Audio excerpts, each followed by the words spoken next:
Hermanos, pues vamos a iniciar nuestra serie de estudios que tienen que ver con el Evangelio, con cómo evangelizar. Y bueno, ustedes sí están viendo ya la pantalla, sí está compartida, la están viendo, ¿ok?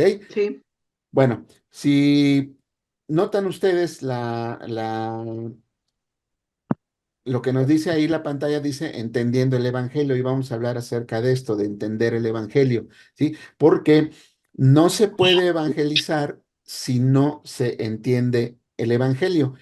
Yo sé que la mayoría de ustedes, pues por el tiempo que tengan ya como creyentes, probablemente, y lo hemos escuchado muchas veces, yo lo he dicho muchas veces ahí en la congregación, el significado de el evangelio, ¿sí? Lo que significa la palabra evangelio. Pero debemos de entender que no es lo mismo saber algo que entenderlo, ¿sí? O sea, son cuestiones diferentes, ¿no? Yo creo que entendemos muy bien lo que es el significado de la palabra evangelio, pero a lo mejor no hemos entendido todo lo que es en sí mismo el evangelio, ¿no? Entonces, miren, esto va a ser interactivo, es importante que vayamos participando y aquí, pues yo les voy a hacer preguntas y vamos a ir interactuando en todo lo que va a ser todo este tipo de estudios, ¿no? Entonces, miren.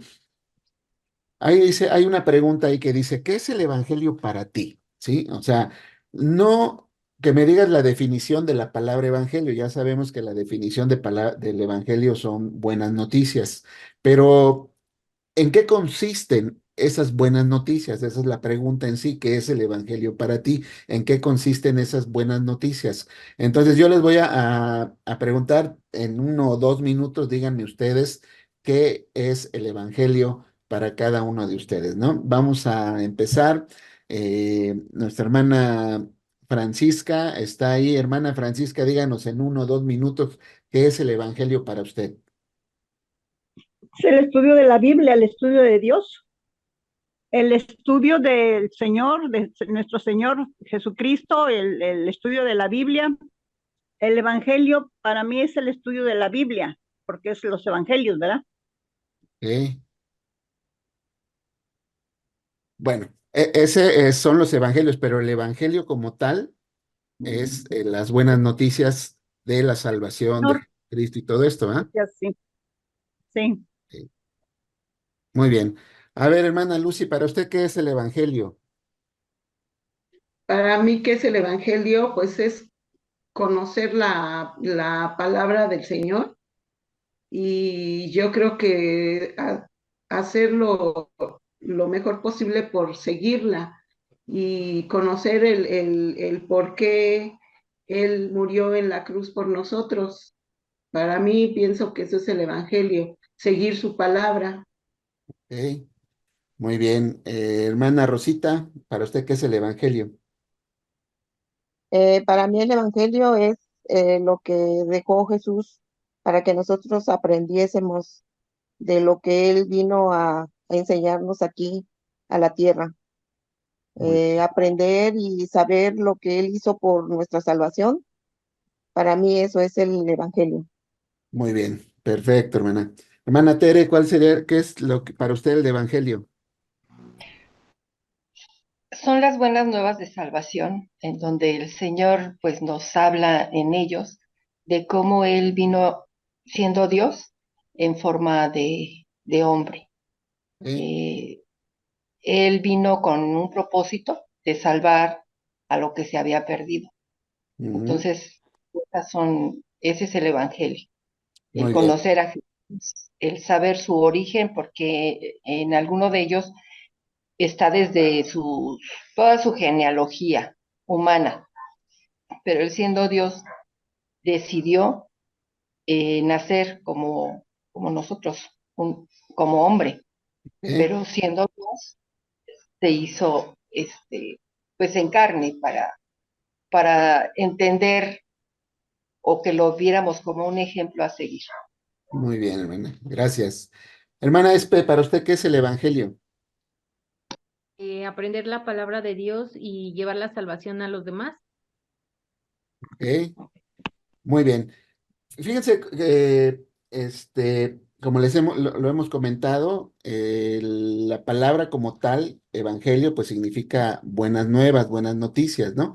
Y entender lo que es el evangelio, o sea, es decir, en qué consisten esas buenas noticias, ¿no? Esa es lo que nosotros necesitamos saber para poder compartir esas buenas noticias con las demás personas, ¿no? En qué consisten esas buenas noticias? Pero bueno, de eso es de lo que vamos a hablar, ¿no? O sea, ¿en qué consiste ese evangelio? Porque si le digo, si no sabemos lo que es el evangelio, pues no podemos evangelizar, no podemos compartirlo si nosotros mismos no lo hemos entendido. Pero vuelvo a decirles, no es muy diferente saber, o sea, todo esto podemos decir, sabemos lo que es el evangelio, sabemos que es una buena noticia, sabemos que es Jesús que vino y todo ello, pero entenderlo es la manera en que lo aplicamos, es la manera en que lo vamos nosotros a llevar a otras personas, ¿no? Bueno, fíjense que el Evangelio eh, lo podemos ver desde dos ángulos, digámoslo así, ¿no? Lo podemos ver desde una manera digamos, como si lo pudiéramos ver desde el aire y una manera es verlo desde el terreno, es decir, verlo desde la parte de arriba como algo totalmente, algo global y habría que verlo desde el terreno como algo ya más específico. Veámoslo, por ejemplo, de esta forma, miren, vamos a ejemplificarlo de la siguiente manera.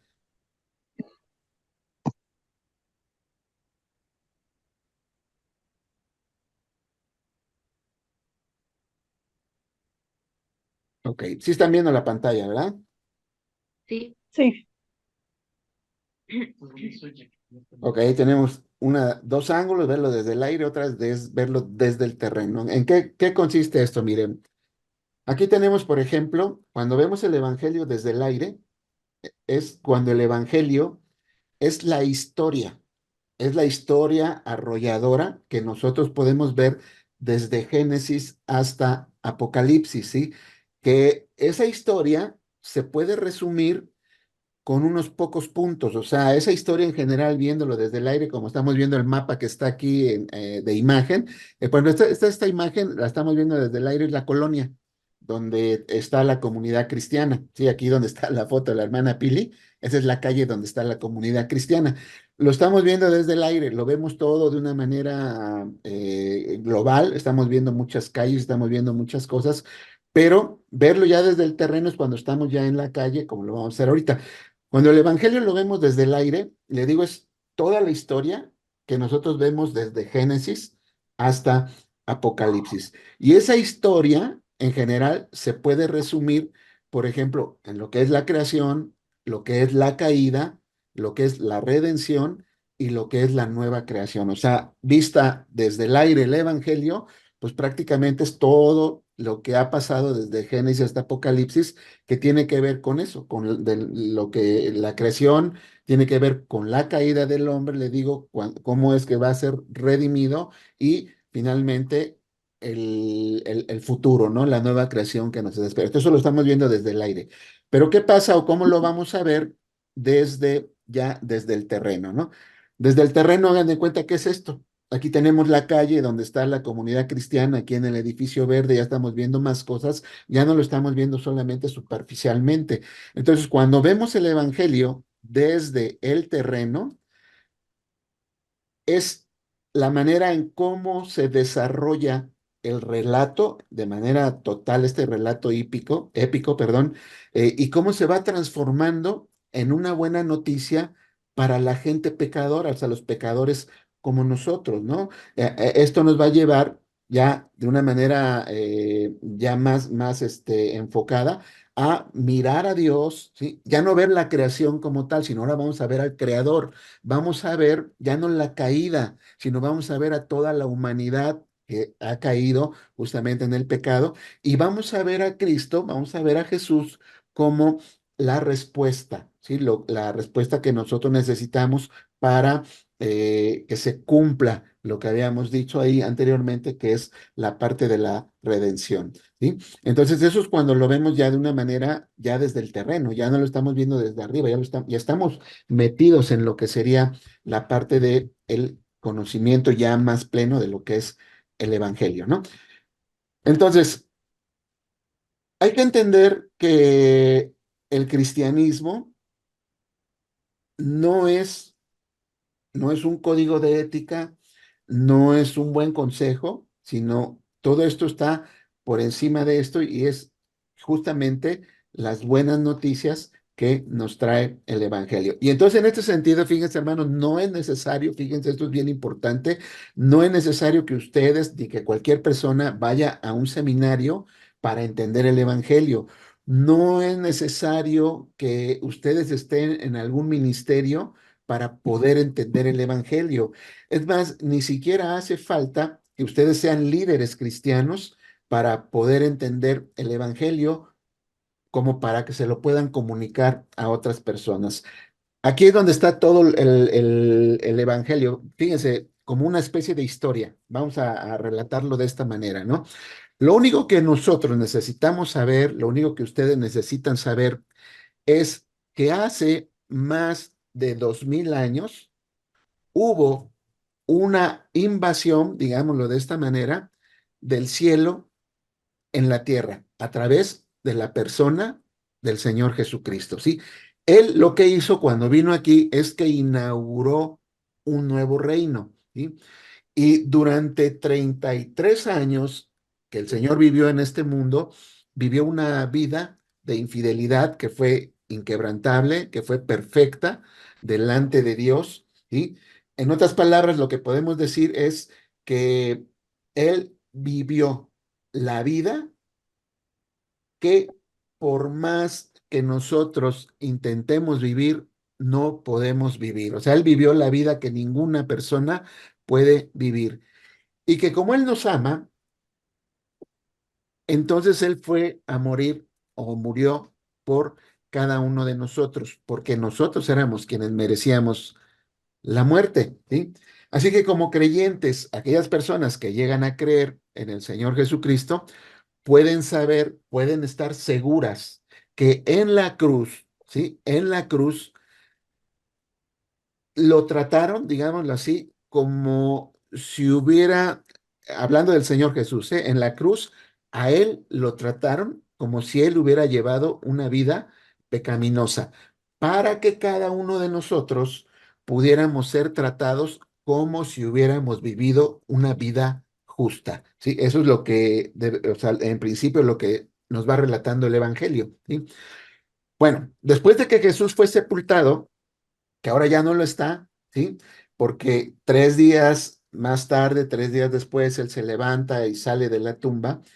Y ahora, como él está vivo, cualquiera que se, se vuelve, o sea, se acerca a él, ¿sí? Que se regresa, o digamos, o que se voltea de la rebelión que ha tenido para con Dios, ya sea de las diferentes maneras de maldad que cualquiera de nosotros pudiéramos haber hecho, cualquier otra persona, cuando uno se vuelve de esa maldad, ¿sí? Inclusive de una vida religiosa, cuando uno deja una vida religiosa para poner su fe en el Señor Jesús, y lo que va a pasar es que esa persona se une en la persona del Señor Jesucristo en esta vida y se une también con Él para la próxima vida. O sea, es lo que está por venir, ¿no? Entonces los creyentes un día van a ser resucitados con nuevos cuerpos que están preparados para una tierra nueva, una tierra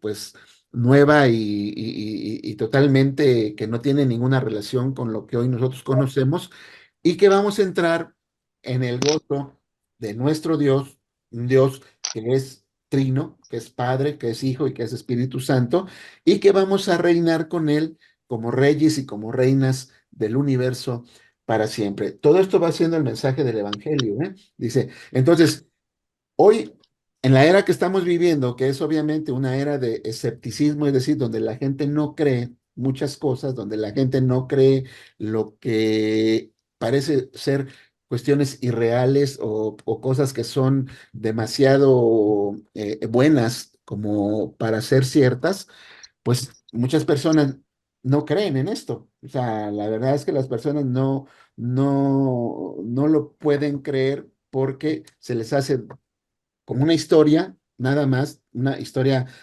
bastante hasta fantasiosa, podríamos decir, y lo que hace que las personas de alguna manera, pues, no quieran aceptar este mensaje, ¿no? Entonces, les digo, por eso hay que ver el Evangelio desde esas dos perspectivas, desde la perspectiva desde el aire, y hay que verla, como les digo, desde el terreno, o sea, lo que es ya más amplio, lo que ya no nada más es, como le digo, creación, caída, redención y vida futura. Hay que verlo ya, todo esto, lo que vino a ser el Señor Jesucristo. Entonces, para poder entender de alguna manera también lo que es el Evangelio, podríamos hacerlo, sintetizarlo de alguna manera en cuatro, digamos, cuatro etapas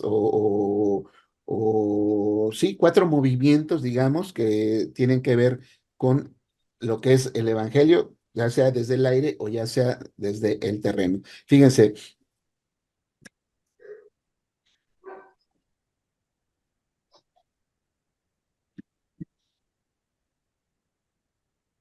hay que ver el Evangelio desde estos cuatro movimientos. Hay que verlo como desde el primer movimiento que habla acerca del rey. Hay que verlo desde el movimiento que tiene que ver o que marca como una especie de rebelión. Hay que verlo desde el punto de vista de un rescate y hay que verlo desde una respuesta. Fíjense, vamos a verlo como lo primero, el rey, ¿no? Todos sabemos que Génesis capítulo 1 versículo 1 nos dice que en el principio, ¿qué fue lo que pasó? Pero la tierra estaba desordenada y vacía. Ajá, pero antes de eso, ¿qué dice en el principio qué?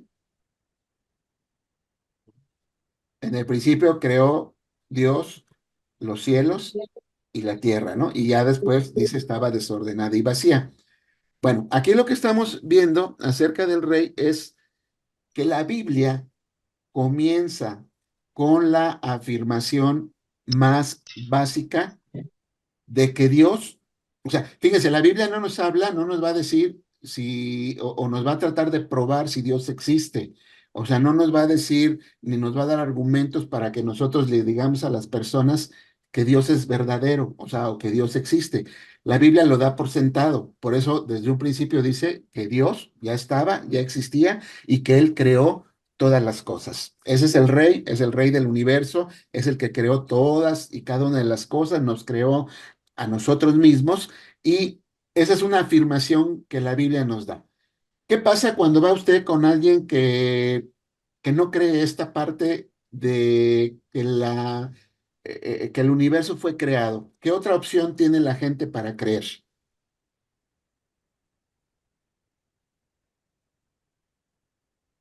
¿Cuáles son las otras opciones o qué es lo que, que el mundo dice o qué es lo que la ciencia dice respecto a cómo fueron creadas las cosas o cómo surgieron? Que fue de una explosión, ¿no? ¿Mm? Nos habla de que hubo una explosión que llamada el Big Bang y que de ahí se creó todo el universo, ¿no? O sea, esa es la teoría más aceptada, hay otras, pero la que más aceptan es eso. Pero fíjense aquí en esta parte, eso es una teoría, los científicos no lo pueden comprobar, no hay manera de saber y cuando ellos mismos hablan de eso dicen que es algo que es inexplicable, ¿no? Que no hay manera de explicar cómo es que sucedió esto del Big Bang. A final de cuentas, ¿qué es lo que está pasando en ese sentido? Si nos, si las personas eh, se inclinan por creer en la teoría del Big Bang, lo que están haciendo es aceptar una teoría, también lo hacen por fe, porque no se puede probar, no se ha podido probar que realmente el universo haya surgido por una explosión, ¿sí?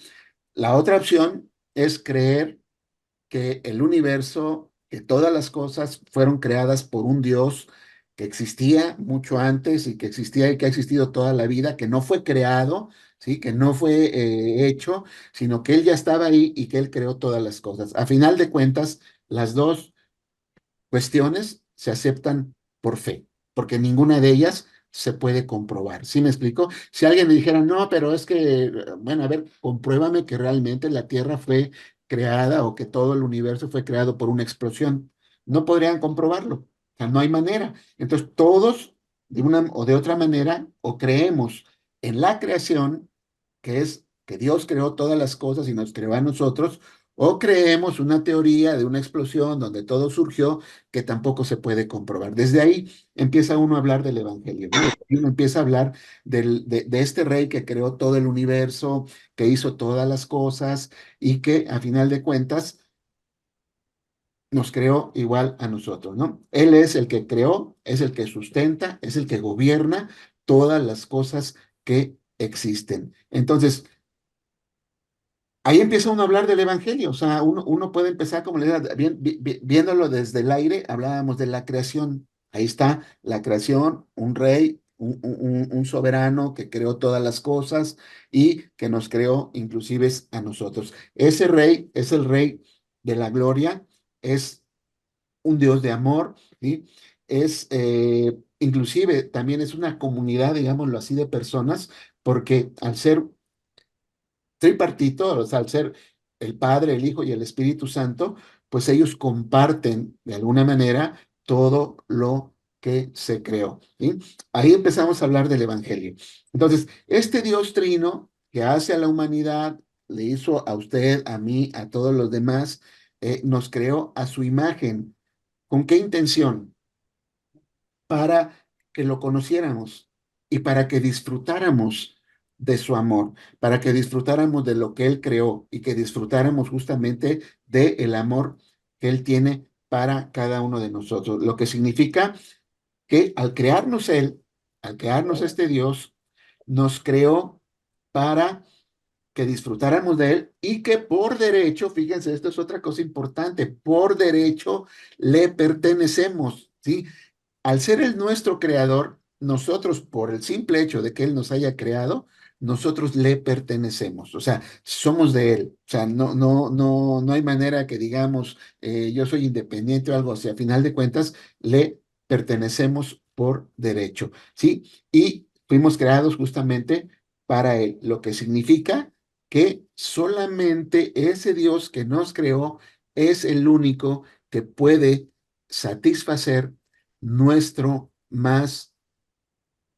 eh, más grande necesidad. Sí, Él es el único que puede realmente llenar toda nuestra necesidad, ¿sí? Porque los seres humanos, a final de cuentas, fuimos creados específicamente, fíjense, para encontrar significado y satisfacción en la vida de nuestro creador, ¿sí?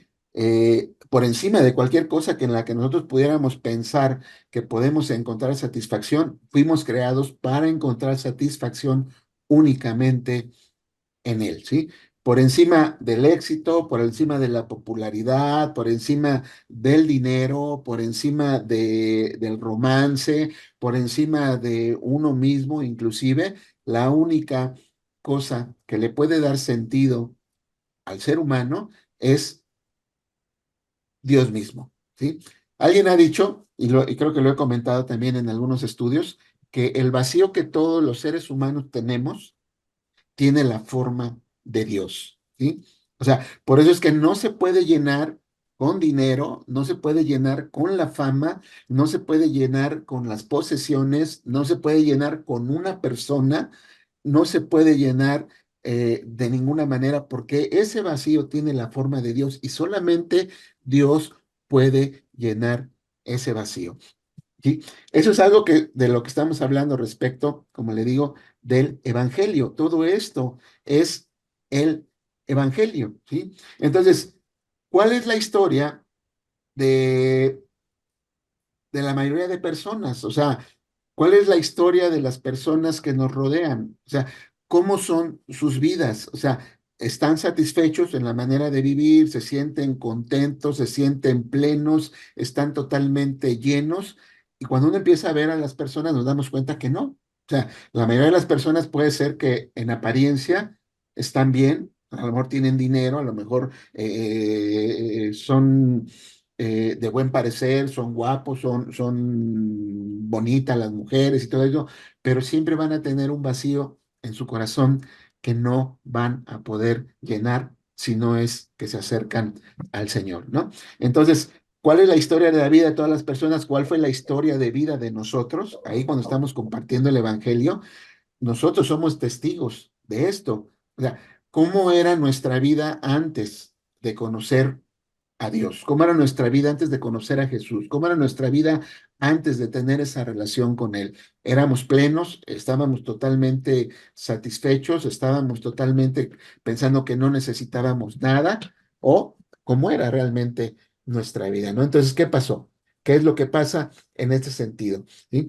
Esa, eh, esa necesidad de Dios que todos y cada uno de los seres humanos tienen es la historia de la vida de todos y cada uno de los que estamos viviendo en este mundo. Entonces, ¿qué es lo que pasa? Bueno, esa es la parte de la creación, es la parte de un Dios que nos creó a su imagen para que nos relacionemos con Él, para que hallemos significado en Él. Pero ¿qué es lo que pasó?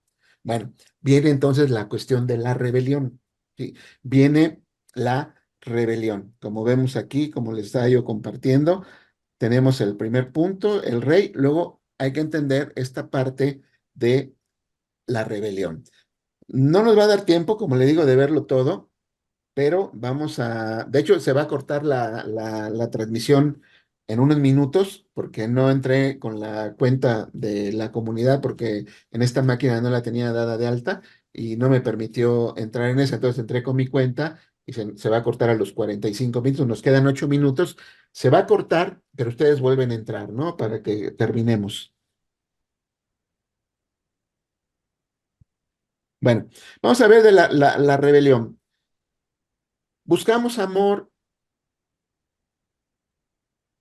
en las personas, buscamos amor en lugares equivocados, porque, como les digo, algo salió mal en el propósito que Dios tuvo cuando nos creó.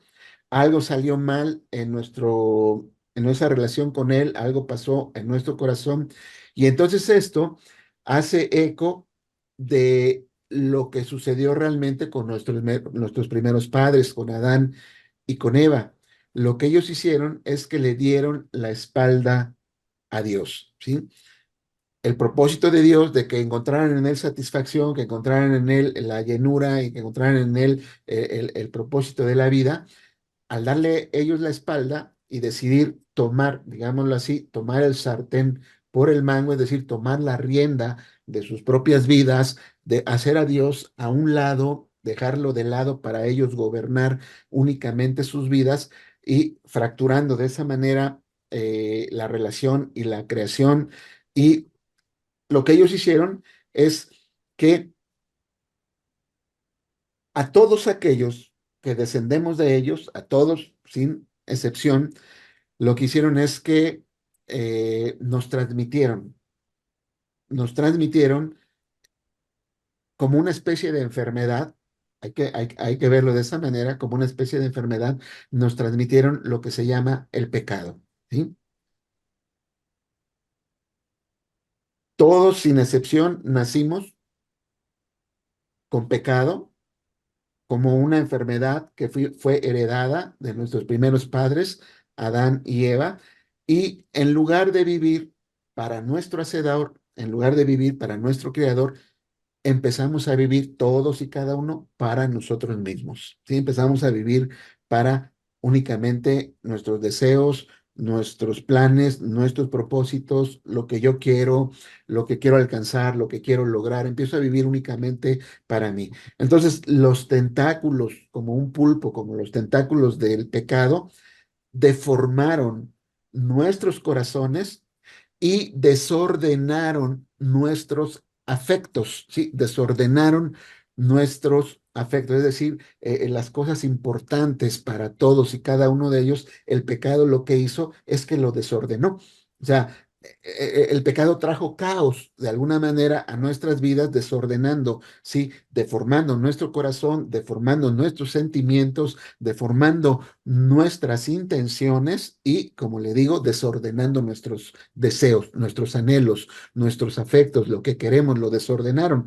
Ya no buscamos, obviamente, a Dios y buscamos otras cosas con tal de satisfacer la necesidad que cada uno de nosotros tiene. Entonces, cada uno, de una manera o de otra, nos hemos revelado tanto por naturaleza como por elección. Fíjense, esto es importante que lo entendamos.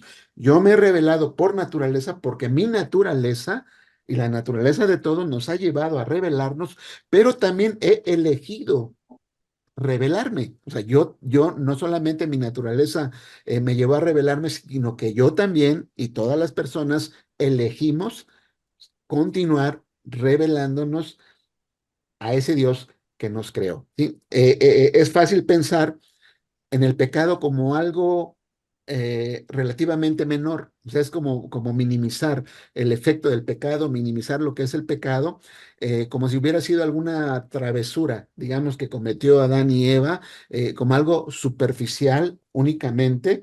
O como que se tratara de una multa, ¿no? Una multa por un estacionamiento o por haberse estacionado en un lugar prohibido. O sea, lo vemos así tan pequeño que no le damos realmente la importancia a lo que es realmente el pecado, ¿no? Pero cuando la Biblia, fíjense, cuando la Biblia habla de pecado, se refiere a una traición cósmica, digámoslo, una traición que abarca todo el cosmos, no abarcó únicamente la Tierra, abarcó todo lo que es el cosmos, una insurrección contra el mismo cielo. O sea, fue una rebelión contra todo lo que representa Dios, todo lo que representa el cielo mismo, ¿no? Entonces, es vital que comprendamos al menos dos verdades sobre la naturaleza del pecado. Sí, es importantísimo que entendamos estas dos verdades. Primera verdad, el pecado es más relacional que conductual, es decir, tiene más que ver con una relación que con las cosas que hacemos, ¿sí? Es más relacional que conductual. Cuando Adán y Eva se rebelaron contra Dios, no fue, digamos, como un rasguño conductual, fue una traición a nivel del corazón, ¿sí? Fue algo que surgió desde su corazón. Engañamos a nuestro hacedor. Por eso, el pecado de Israel, cuando vemos en la Biblia el pecado de Israel, ahí en el Antiguo Testamento, se le menciona, por lo general se le menciona como un adulterio espiritual. Hablamos de esto el domingo. Eh, y con desesperación hemos intentado construir nuestras vidas alrededor de otras cosas, cualquiera que sea, como le digo, cosas materiales o incluso personas, que no sea Dios mismo, ¿sí? Eso es parte de lo que es el pecado. Es más una cuestión relacional, es decir, es un problema de relacionarse justamente con Dios. Hemos tomado las buenas cosas que Dios nos ha dado, o sea, la vida, la salud, las posesiones, el amor, por ejemplo, una persona, todo esto lo hemos tomado y las hemos transformado o las hemos tomado como la sustitución del dador, ¿sí? O sea, le hemos dado más importancia a las cosas que Él nos ha dado que a él mismo. Es un problema relacional, ¿sí? Más que un problema de conducta.